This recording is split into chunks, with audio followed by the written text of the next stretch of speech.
The time has come. This is something I've wanted to do for a while now, to take an honest, critical, as objective as I can look at some of these old Monstercat songs, because as far as I know, nobody really has. And when I say honest, I really mean honest with myself, because I'm as nostalgic for this shit as anybody. What's up, everybody? This is Brian, and today I will be taking a track-by-track look at Monstercat 007 Solace, with the main goal of figuring out what actually holds up here. Because I know many people, myself included, have great nostalgia for these things, but what I want to know is, how much of this could I see myself actually recommending to somebody in the year 2021, versus how much of it were I jamming to it in headphones and somebody was like, hey man, what are you listening to? Would I be like, and hastily skip past, you know? So if you're watching this as a Monstercat fan, and this is painful for you, just keep in mind that this hurts me at least as much as it hurts you. And if you're watching this and you're unfamiliar with Monstercat's back catalog and aren't sure where to start amongst the,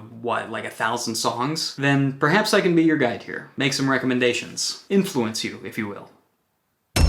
This video is going to call for multiple drinks, I can tell. Tutara Peak didn't, but this one will. I know I said I wasn't going to do beer anymore, it was only going to be hard liquor, but I mean, this is an Imperial Stout. This is like 10% ABV. It's practically Kahlua, don't even worry about it. So, let's get into it here.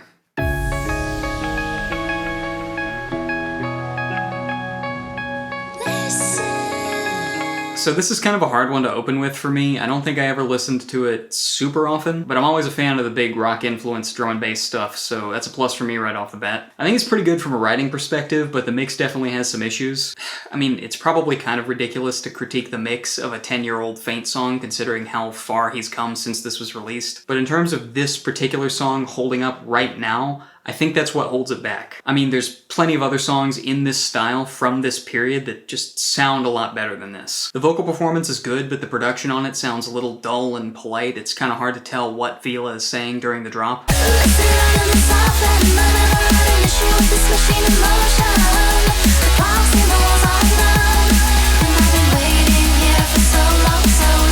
And the mix sounds kind of narrow to me. I think that might be why the drop doesn't sound quite as big as it could, and why the vocal seems to be competing for space with the instrumental. If you're a fan of this big D&B style, then you might want to check this one out, but I don't think it's a standout track on this album, especially considering some of the later tracks, which most definitely are. Look at the sky, the sun won't ask for what if it can rise. Look at your mind.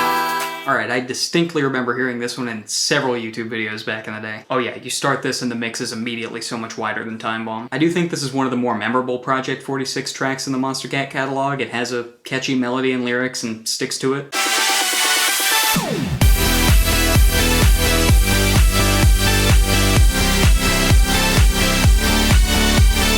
Although it is a little bit lacking in development. It feels like a strong song skeleton, but at the end of the day, it is pretty much just the same melody and lyrics repeated over and over again. Like it could probably use a vocal bridge or B section in the drop or something. Okay, here's some shit that you cannot get away with in 2021.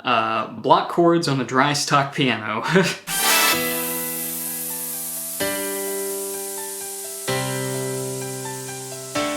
If you try this now, I can almost guarantee you that your demo will be turned off immediately. Come on, man, they were saucing up pianos back in 1938. Put some sauce on that piano. I feel the need to draw a comparison here so that it doesn't just sound like I'm mindlessly shitting on these songs. Take Don't You Worry Child, for example. Widely accepted to be a classic, I think. That piano has been sufficiently sauced. If it is a piano, I think there might be some guitar in there too. And it has an entire verse, pre-chorus, and chorus all within the breakdown and build-up section, whereas Reasons really only has the one repeated refrain. Okay, my judgment here is banger in 2012, not sure it's a banger in the year of our Lord 2021. Like I said, I think it just needs a little bit more meat on its bones in terms of songwriting in order to take it to that next level.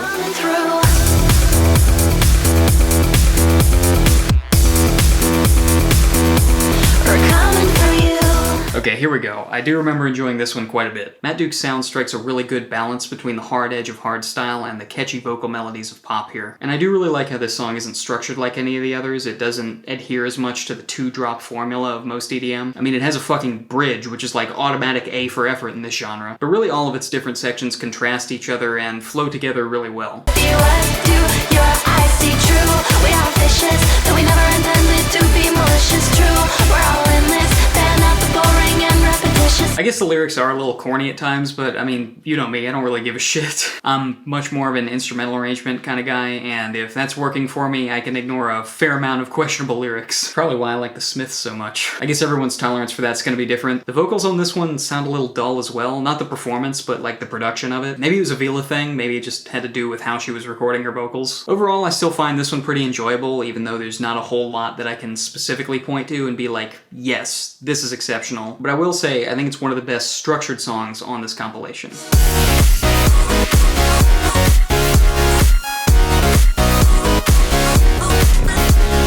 Alright, we've arrived. Next big thing, aka the Big Ass Titties song. Do people call it that?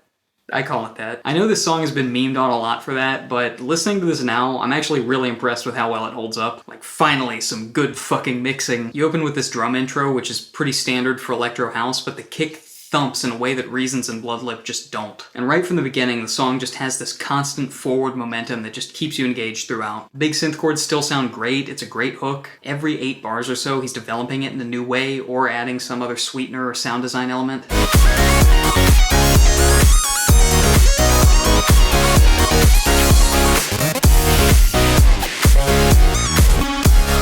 Little glitchy synth fills in the drop aren't particularly impressive from a sound design perspective, but musically they're cohesive, which in my opinion is more important. It's 5 minutes long, almost completely instrumental, and I'm never bored listening to it, which is way harder to do than you might think if you've never tried it. Going into this, I honestly was not expecting to like this one as much as I did, but yeah, I think the song is great. I think it holds up beautifully as a club track and just as a tune to listen to.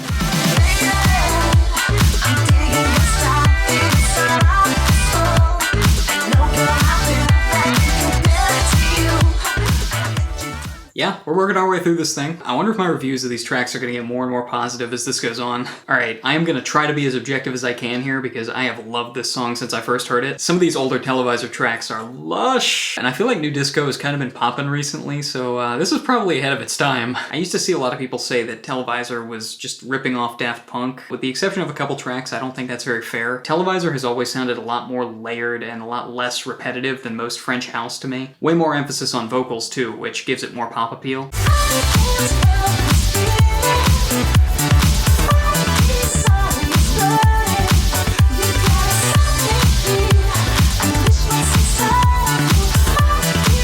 I mean, the auto-tune on the vocals is kind of questionable, but I almost don't care because whoever's singing is just so clearly going for it. So if you're a fan of the more pop-influenced new disco of late, I'd say there's a lot to enjoy from this kind of deeper cut. The groove is solid, the synths and the guitars are rich, and there's a pretty cool solo. Absolutely a lot to enjoy from this one.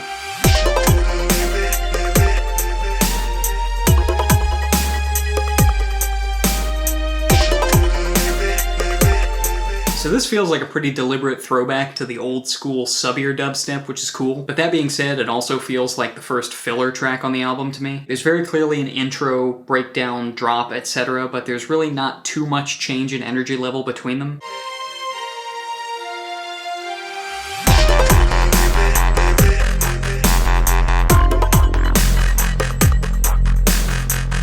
A few new sounds do get introduced as the song progresses, but not too many of them really change or develop all that much. The interest comes from removing certain sounds and bringing them back in, but that's really about it. You might enjoy this if you're looking for that old school dubstep vibe, but again, I know this is supposed to be a compilation of singles, but this one really does feel like filler to me. It just doesn't quite have the same energy as the rest of them so far, so it kind of gets lost in the track list. And I think that the number of plays on Spotify kind of reflects that as well.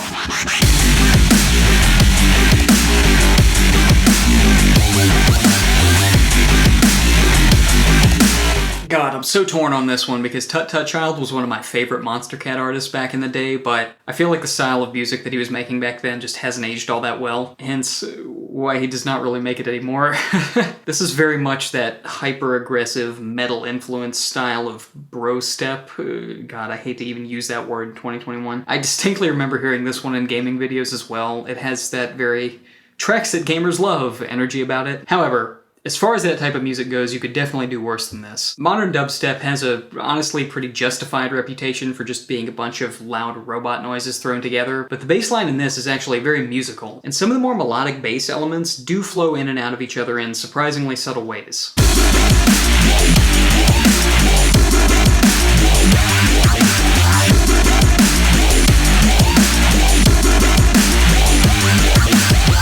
actually be really interested to hear this one redone with more modern production and an even keener ear for how these roiling bass sounds might reinforce this melody instead of just being punctuated by these big sounds. But honestly, this is very much a product of its time. I hate to do this to my boy, but as is, I think this is another one that's probably better left in 2012.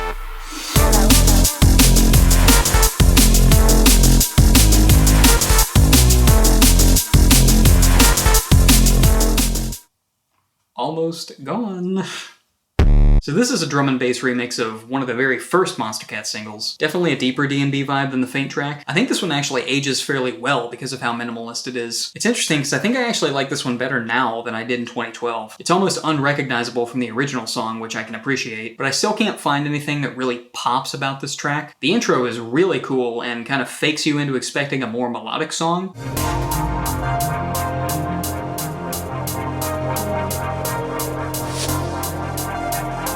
Then it just ditches that almost entirely. It doesn't feel quite as much like filler as the Obsidia track, but it still kind of does a little bit. I do really like the overall vibe, which is dark but not too serious, but this still just doesn't sound like an active listen to me.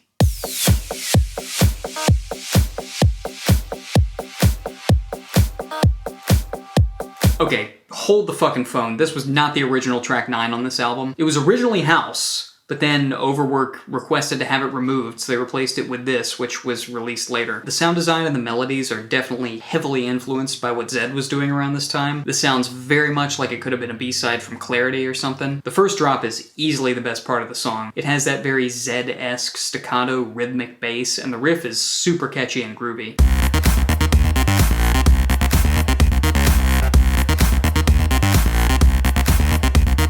Unfortunately, that only lasts for about 30 seconds and the song never goes back to it. Instead, it just triples down on this much slower melody that's not nearly as interesting. It feels like it's trying to be one of those big, progressive EDM anthems that were big around this time, but honestly, the second drop just feels like a step down in energy.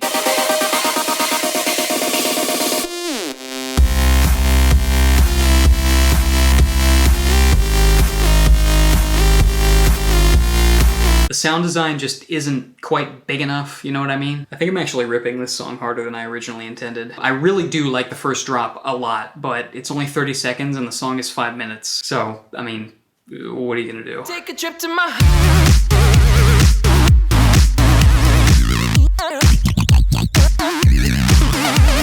Yeah, I am gonna talk about this one because the reason for its removal kind of pisses me off, actually. Like, congratulations, you've successfully capped the audience for one of your biggest songs for the sake of being pretentious. Like, let me get this straight. You release and receive promotion from established labels, build your audience that way, and then once you've done that, you try to retroactively 1984 that out of existence so that you can lie about being indie this whole time? I'm sorry, but fuck off. I guess my beer is gone just in time for me to go on a rant. Anyway, the song is really good. It's a shame that you can really only listen to this via SoundCloud or YouTube rip nowadays, because it was definitely one of the better, more popular songs on here. It's still on the album mix, at least, if you listen to that. But yeah, Nick Nikon's vocal performance is super charismatic. To my house, and that's what it seems. When life is like a roller coaster, trapped inside a dream. I'm a one in my place, see I'm really getting down. It's a twisted castle, and inside I wear the crown. The electro drop has a really nice musicality and flow to it, and the big chords still sound really good. There's a lot of those like yoi bass sounds in there too, which sound pretty dated, but it's kind of in the way that you can feel nostalgic for rather than annoyed by. And the song does a really good job of evolving in interesting and organic sounding ways. Like, it actually pulls off modulating up without sounding cheesy.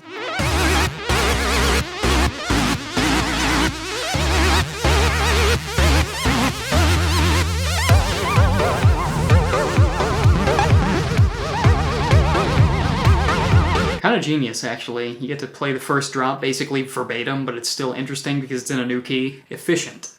Nice. Would be one of the best songs on the album. If it was still here. God damn it.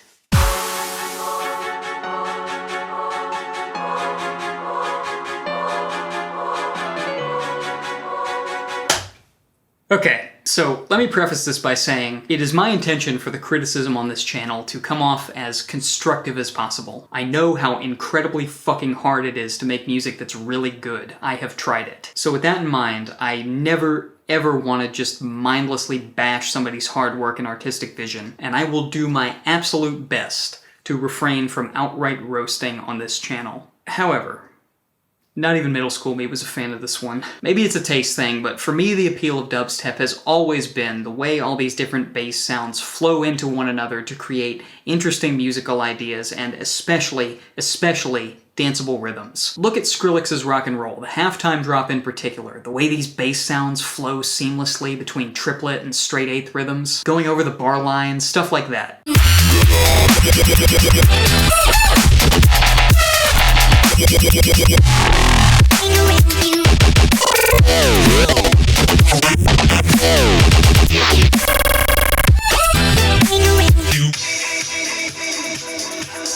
It's so fucking good! It's like an overcooked steak, it's so fucking well done. ReWel just throws all that out the window in favor of just trying to be as harsh and grating as possible. Like, the sounds aren't even cool, they're just ugly. And the orchestral intro just sounds like it's trying way too hard to be as dark and dramatic as possible. Like, on the scale of edginess, shooting for 9 Inch Nails but landing somewhere in the neighborhood of Shadow the Hedgehog. It's not danceable, it's not enjoyable, it's basically the instrumental equivalent of an edgy teenager just screaming at you, which, to be fair, is maybe what we were back then. ReWel.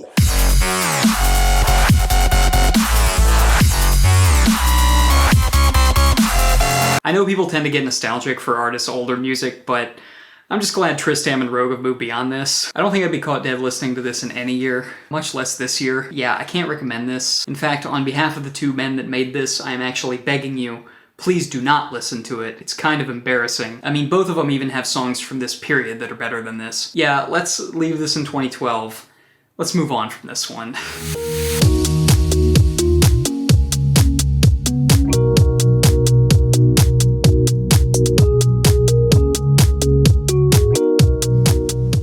Alright, we are back. I dropped $20 on Peruvian fried rice. Joshua Weissman, shaking and crying right now. So this feels immediately like it's going for something totally different than the rest. This isn't really EDM as much as it is like a big singer-songwriter piece. The instrumental is really subtle, and Laura Brehm was definitely a great choice of vocalist for this. Her vocals are very, dreamy.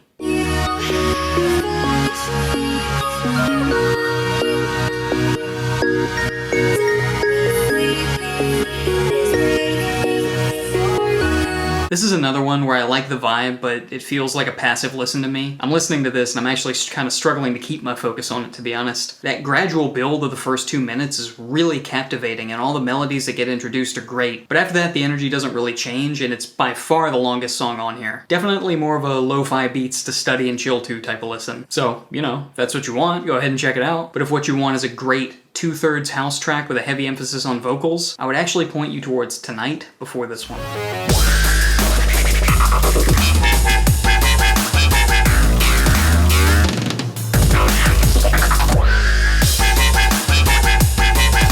Okay, moving from a very passive listen to a very active listen here. I'm not always a huge fan of that aggressive wackiness of some of the older Stephen Walking songs, but I think it actually works pretty well here. The intro does a great job of immediately grabbing your attention with those big hits, and some of the rhythms in the drop are really cool. Like, the beat just keeps switching up and it just keeps you on your toes while you listen to it. And the interlude section is really nice as he adds some new chords under that repeated melodic hook.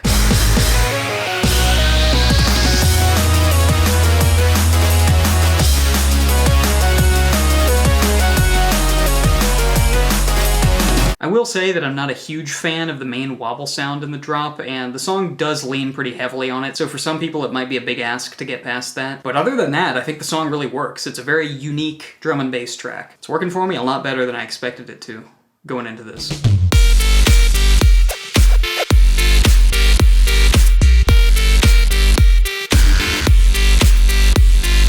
Yeah, this is another one that I usually skipped over when I was younger. It's one of those mid-tempo tracks where the beat just kind of keeps chugging along. And don't get me wrong, I love that type of music, but unfortunately I think this song wants to be a lot groovier than it is. If you're gonna do a track like this, I feel like you at least need to keep me like tapping my foot or something, but there's just not a whole lot of syncopation here. Everything's just kind of on the downbeat. The second drop is a little better because the beat is more broken up. I actually think the best part of this song is the breakdown. Probably not what you want to hear if you're trying to make EDM, I guess. The fragmented bass line and those pitched around vocal chops create a super atmospheric and melancholy vibe, which is really captivating.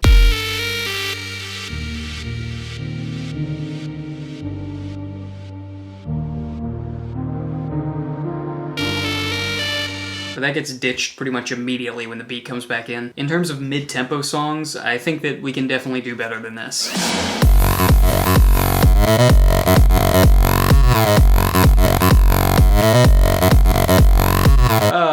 Shit. I remember really enjoying this one back in the day. Unfortunately, I am sad to say I don't think it holds up very well. Stereotronique was making these really big, decadent electro house tracks, and so for this to work, the drop has to be huge, and I just don't think it still is. The DJ-friendly drum intro in this one just doesn't have nearly as much momentum as the one in Next Big Thing. The breakdown and the build-up in this one are really good, I'll say that. I do think all the melodic stuff really works, and I like the melodic fills in the drop.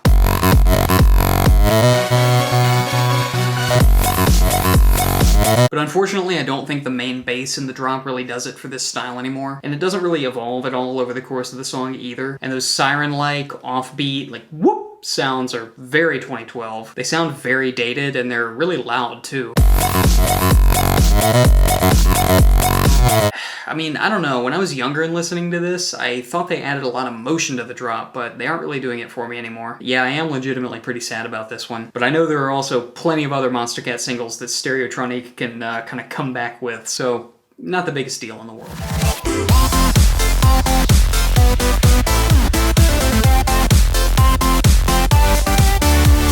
So, in the years that I've listened to Pegboard Nerds music, they've been pretty hit or miss for me. They have a lot of songs that don't really do it for me, but when they hit, they hit. And I think that they've always been strongest when they lean more into the melodic side of their sound, which this song definitely does. And honestly, among all these older Monstercat releases, I think that Pegboard Nerds' production and mixing holds up the best, which may have a lot to do with the fact that they were producing professionally way before Monstercat. The melody of this song is extremely catchy, and the song leans into it hard. Even when that main melody's not being played directly, it's implied. And the lead synth has enough motion to it, and there's enough little embellishments in there to keep it interesting. And the halftime drop is awesome. The sounds are all over the place, but there's a great sense of implied melody and musical phrasing between them, which is something that most dubstep nowadays has completely lost.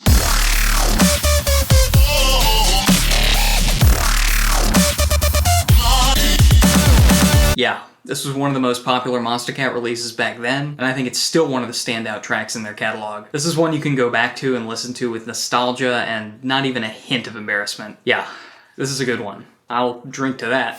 The other day.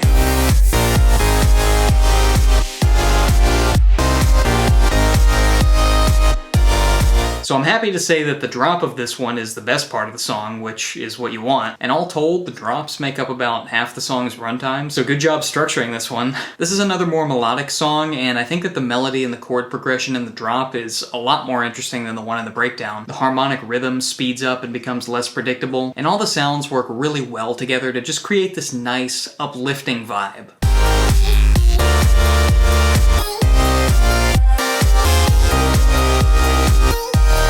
And the synth leads have a very distinct sound to them, very unique to these older Insane-like tracks. There's not really one specific hook that catches your ear, but it succeeds in creating a really nice, nostalgic tone without coming off as cheesy. And the title, of course, encourages you to get lost in the song and just let it guide you through a happy memory of your choosing. And I do kind of love it for that. If listening through this album now is like a big nostalgia trip, then this could easily be the title track.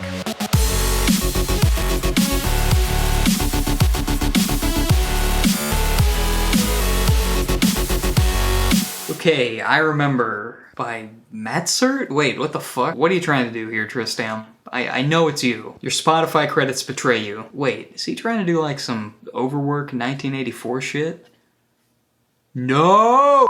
Okay, so I am sitting here editing this, and I have only just now realized that Matsert is actually just Tristam spelled backwards. I am confirmed smooth brain dumbass. But, I mean, you knew that already. Okay, this is kind of ironic because I think I actually remember the least about this track out of all of them on the album. I mean, it's better than ReWel, so it's got that going for it. I think the more industrial energy of this one ages much better. There's fewer vocals in this than I remember, which is good because the vocals aren't quite working for me like the instrumental is. This is another one where they sound very polite, whereas the rest of the song is trying to be this big anthemic thing. And I do like the instrumental a lot, I just think it needed a better top line. I remember they would say it's all okay, you'll be alright, but every night I could hear it, I remember. As is, it kind of just makes me want to go listen to Pretty Hate Machine or something else that did this energy better. Do you like the song? What the f was that?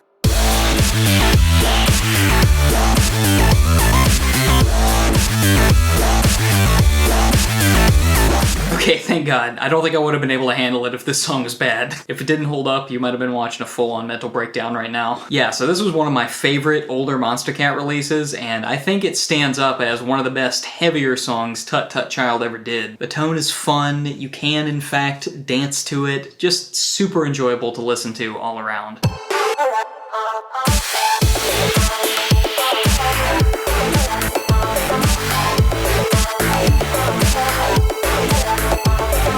I think the common theme here is that the songs that take themselves less seriously tend to hold up better. Every section of this song works. They transition into each other really well, the melodic elements are great, whatever comedy sketch he sampled is fun, and the bass sounds work together to make melodic phrases even better than they do in Maelstrom.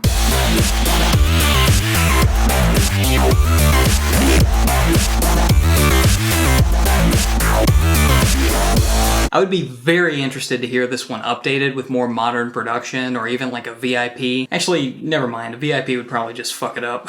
The style might not be for everyone, but if you're a fan of EDM, I mean, this is a classic right here. Oh, true classic, true classic.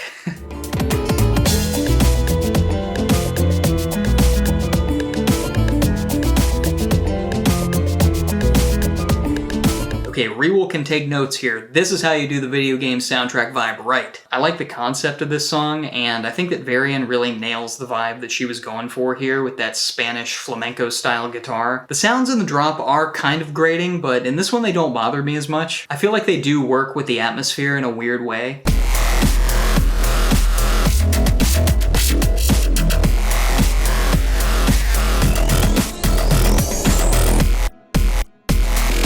The uniqueness of that concept keeps you engaged for the first half, but the second half is where this song really comes alive. The tempo picks up, and the second drop just has so much energy. The rhythm of those wobble basses is great, and then you get into this double time section, which is just full-on Latin party music with these horns and like a phasey, arpeggiated piano in the background.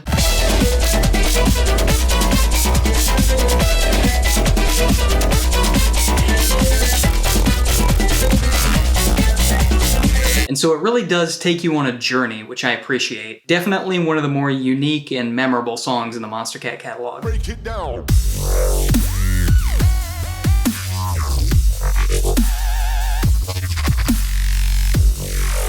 Ah yes, Noisestorm, before he was known primarily for crab-related content. Like, I find it hilarious that he doesn't even make music anymore, he just makes crabs. And we're definitely finishing strong here. I mean, this is just dubstep, straight up, not trying to be anything other than just some hype club shit. And for that, it's better than I remember, honestly. Like, as far as dubstep goes, this is pretty damn well done. For being as old as it is, the sound design and the mix hold up really well to my ears. The intro with that melodic hook is fantastic. I love whatever that main lead sound is. It's big, it's got enough nuance to it to be interesting. It sounds like it might actually be just like a very processed vocal sample, very evocative of like a big arena rock chorus.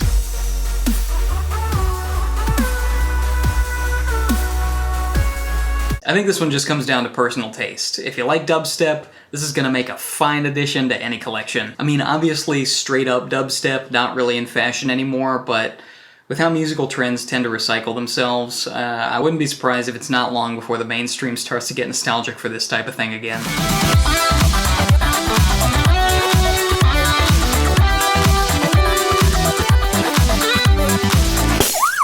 Alright, we made it through. What have we learned? The production on many of these does sound varying degrees of dated. Some of them it's just the style, some of them are legitimately just not mixed the greatest. It's really interesting listening to this now because I can literally hear which producers were more technically skilled at this point. A common theme I'm getting here is that nobody really knew how to produce vocals yet. The vocal production on the songs that have it is pretty uniformly subpar. There's not a ton of layering, and most of the time they're a little buried in the mix. So the album, like most of Monstercat's early stuff, has a very homemade, not quite professional quality to it, which, depending on how you look at it, could be very endearing or inspiring because a lot of these artists have come a long way in the almost 10 years since this was released. But the less nostalgic value this holds for you, the more likely I'd say it is to be a negative rather than a positive. It remains to be seen as I continue to go through these things where that starts to go away. But what this album, and many of Monstercat's albums, even up to today, has going for it is a very strong melodic edge and a really great diverse range of unique musical styles that you don't often get from compilation albums from one label like this. And that diversity in turn makes each individual track more memorable. So with all that in mind, I'm not going to rate the album out of 10 or out of 5 stars or anything, but I will list maybe 5 or so tracks that I think are standouts, which, like I said, I would feel comfortable recommending to you, the viewer, in current year. So 1, Next Big Thing by Throttle. Great production, great melody, great sense of momentum throughout. 2,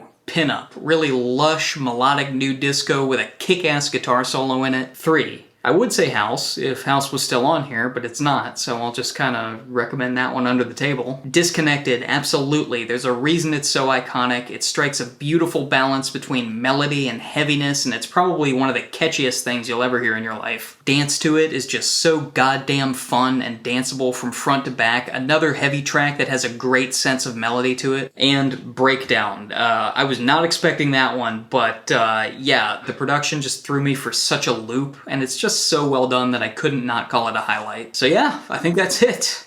Let me know what y'all thought of this review. Was it entertaining and insightful, or do I just sound like a pretentious motherfucker? I'd love to make a series out of these Monstercat album reviews, so let me know what you liked and didn't like. And as always, God, you know I'm becoming a fucking YouTuber when I start saying shit like as always. If you enjoyed, please consider subscribing. Just think it over. I don't know when the next fucking video will be, but I'm doing my best to increase the pace at which I can crank these things out. So until next time, thank you for watching and taking this soul-searching journey with me, and I will see you next time, motherfucker.